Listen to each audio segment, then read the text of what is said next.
जय माँ शमशान काली। जय श्री गणेश जी। आप सभी का हमारे चैनल में हार्दिक स्वागत है। आज मैं आप सभी के लिए गणेश चतुर्थी पर मूर्ति स्थापना करके भगवान श्री गणेश की पूजा किस प्रकार करना चाहिए और मूर्ति की स्थापना आप कैसे कर सकते हैं। अगर आपके पास मूर्ति नहीं है तो आप सुपारी के अंदर भी भगवान गणेश की स्थापना कैसे करें, इस पूरी पूजा विधि पूरे प्रक्रम को आज हम आपके समक्ष समझा रहे हैं। और इस गणेश पूजा का आखिर क्या महत्व होता है और क्यों हमको गणेश पूजा करना अनिवार्य है, इस विषय में भी हम आज आपको बताएंगे। तो आप बिना स्किप किए हुए वीडियो को पूरा देखें और वीडियो को ज़रूर लाइक करें, चैनल को सब्सक्राइब करें और हमारी वीडियो को और लोगों के साथ साझा भी करें, शेयर करें। अब चलिए बात करते हैं गणेश चतुर्थी के दिन आपको स्थापना कैसे करनी है। गणेश चतुर्थी के दिन आपको भगवान श्री गणेश की जो आप प्रतिमा लाए हुए हैं या फिर नहीं लाए हैं, तो आप गणेश चतुर्थी की सुबह भगवान श्री गणेश की एक प्रतिमा लेकर आएं।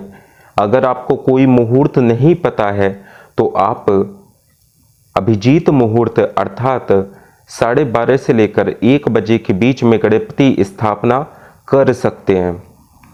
आपको सर्वप्रथम उस मूर्ति को अपने पूजा स्थान पर या जहां आपको गणपति का स्थान देना है वहां उस चौकी पर लाल या पीले रंग का आप वस्त्र बिछाएं सर्वप्रथम। उसके बाद आप मौली धागे उस वस्त्र के चारों तरफ चौकी पर मौली धागा लपेट दें।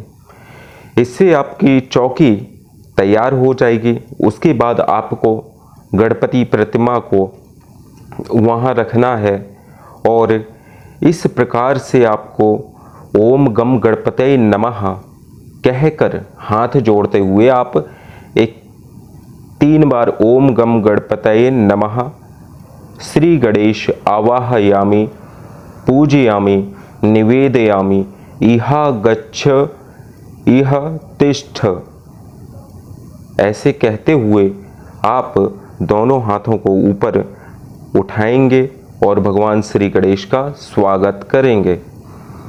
इसके पश्चात आपको पूजा सामग्री में क्या क्या चाहिए होगा उस विषय में भी हम आपको बता देते हैं। आपको पूजा सामग्री के लिए दूब घास की आवश्यकता होगी। दूब जो कि हरी घास होती है, लेकिन दूब का जो जड़ होती है, जड़ वाले भाग को चढ़ाना निषेध है भगवान श्री गणेश के ऊपर। आप केवल ऊपर की तुरवा वाले नीचे जड़ वाले स्थान को तोड़ के जड़ को तोड़कर शेष 5 या 7 पत्तियां दुर्वा की वो घास आप भगवान श्री गणेश को ओम गम गणपतये नमः बोलते हुए अर्पण करना चाहिए। उससे पहले आप जब आपने आवाहन कर लिया उसके बाद आपको भगवान श्री गणेश की मूर्ति पर रोली अर्थात कुमकुम का तिलक उनके मस्तक पर लगाना है और इसके बाद आपको एक घी का दीपक जलाना है। घी के दीपक की बत्ती बीच में आपको रखनी है जो कि गोल बत्ती होती है और उसको ऊपर की दिशा में गतिमान होती है। तो वही बत्ती आप घी के साथ में प्रयोग करेंगे। इसके बाद आपको धूप बत्ती जलाना है। धूप बत्ती में आप गूगल की धूप बत्ती का प्रयोग कर सकते हैं या जो भी धूप आपके पास में है वह भी आप जला सकते हैं। इसके पश्चात जो आपने फूल खरीदे हैं वह गेंदे या गुलाब के जो भी पुष्प हैं ओम गम गणपतये नमः कहते हुए आप भगवान श्री गणेश जी के ऊपर अर्पण करेंगे। उसके बाद आपको अपने हाथ में जल अक्षत और फूल लेकर यह संकल्प करना है। वह संकल्प इस प्रकार है। आपको सर्वप्रथम अपना नाम बोलना है कि मेरा नाम अमुक है, मैं इस गोत्र में उत्पन्न हुआ हूँ। हे भगवान श्री गणेश, आज गणेश चतुर्थी के दिन मैं सिद्धि बुद्धि और रिद्धि सिद्धि के वरदान प्राप्त करने के लिए, आपका आशीर्वाद प्राप्त करने के लिए आपको यहाँ लेकर अपने घर में लेकर आया हूँ और आपकी स्थापना कर रहा हूँ।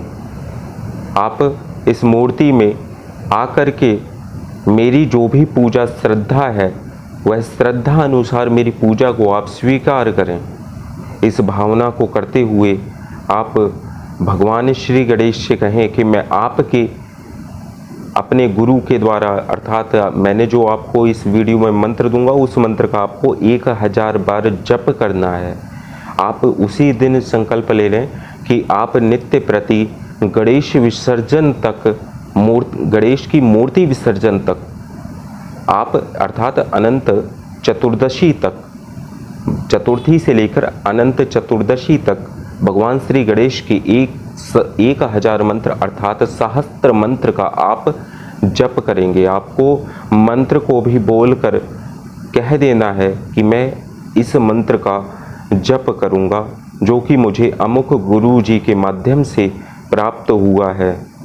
अर्थात आप मेरा नाम लेंगे, अघोरी शिवदत्त गुरु जी के माध्यम से मुझे यह मंत्र प्राप्त हुआ है।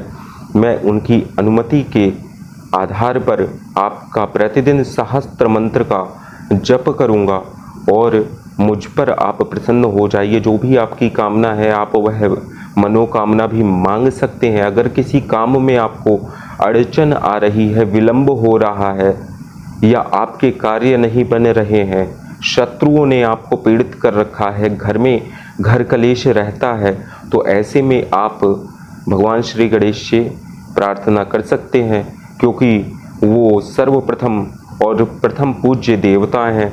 इसके पश्चात आपके घर में अगर कोई संतान है जो कि पढ़ाई में, बुद्धि में उसका मन नहीं लगता है पढ़ाई करते समय और उसका ध्यान भटकता रहता है, तो ऐसे में आप अपने पुत्र के लिए भी कामना कर सकते हैं कि मेरे पुत्र को बुद्धि और विद्या की प्राप्ति हो, विवेक उसके अंदर जागृत हो, क्योंकि भगवान श्री गणेश जो है रिद्धि सिद्धि के दाता, बुद्धि और विवेक के स्वामी है।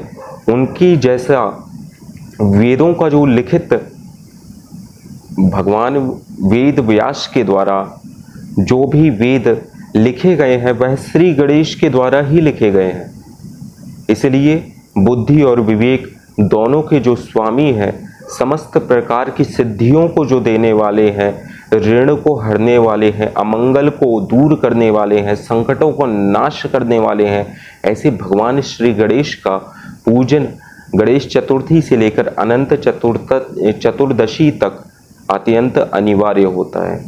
इसलिए हर एक साधक को गणेश साधना अपने जीवन काल में अवश्य करना चाहिए।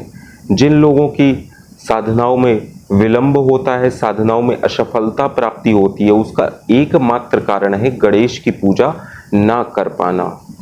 अगर आप गणपति पूजन किए बिना ही कोई भी साधना सिद्धि करते हैं तो वह पूर्ण रूप से निष्फलित तो हो जाती है, क्योंकि गणेश ही मूल चक्र अर्थात मूलाधार चक्र के देवता, प्रमुख देवता हैं और उनका प्रतीक है हाथी। हाथी का मतलब विवेक का स्वामी, शक्ति का स्वामी, और इसलिए भगवान श्री गणेश के सिर पर वह हाथी की गर्दन भगवान शिव ने लगाई थी। उसकी प्राण प्रतिष्ठा मृत्युंजय मंत्र के द्वारा उनको पुनर्जीवित किया था।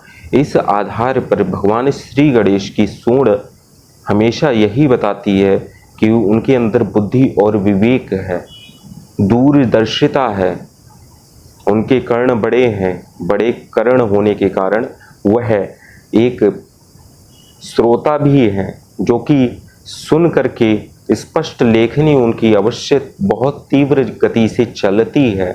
ऐसी अद्भुत शक्तियों के स्वामी की आपको अवश्य अपने जीवन काल में पूजा अर्चना करनी चाहिए। जो भी साधक हैं जो अपने जीवन में गणेश साधना नहीं करता है, उसकी साधना में किसी न किसी प्रकार से वह शत्रु पीड़ित हो जाता है, धन या ऋण से पीड़ित तो हो जाता है, अथवा उसके घर में गृह क्लेश होता रहता है, नाना प्रकार की दुर्घटनाएं घटती रहती हैं, संकट आते ही रहते हैं।